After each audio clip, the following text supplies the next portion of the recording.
Hello everyone, if you're trying to play Mortal Shell 2 and your game is not loading, it's stuck on a loading screen, then you have come to the right place because in this video I'm going to show you how to fix that easily. So first of all, what you're going to do is you're going to open up your graphic card settings. So if you have an NVIDIA card, right click on your desktop, open up NVIDIA app or NVIDIA control panel. I'm going to show you AMD afterwards. Now you're going to go into system, you're going to go into advanced.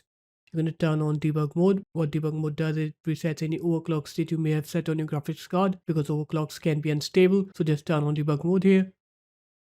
And now onto AMD, right click on your desktop, open up AMD Adrenaline Edition. And then you're going to go into performance and then tuning. Now you're going to make sure automatic tuning is set to default. So no overclocks or underclocks should be running on your graphics card. After that, close this up, open up your start menu, right here run, and then right here app data.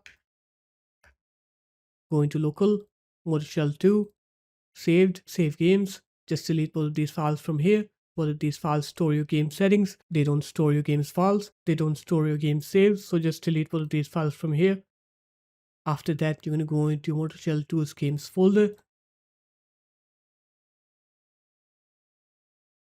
And then you're going to right click onto the Mortal Shell 2 exe, click properties, compatibility, click on disable full screen optimizations and click run this program as an administrator. After that, click apply, OK, and close this up. Now lastly, you're going to open up your games platform, which is Steam.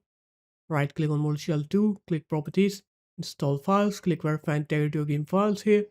Once you do that, it's going to verify your game's files, and now when you try to play the game, you'll see that it will load correctly. You'll not be stuck on that loading screen problem anymore. So there it is guys, that's how easy it was. If you guys found this video helpful, make sure to leave a like, comment and subscribe to the channel, and I will see you in my next video. Peace.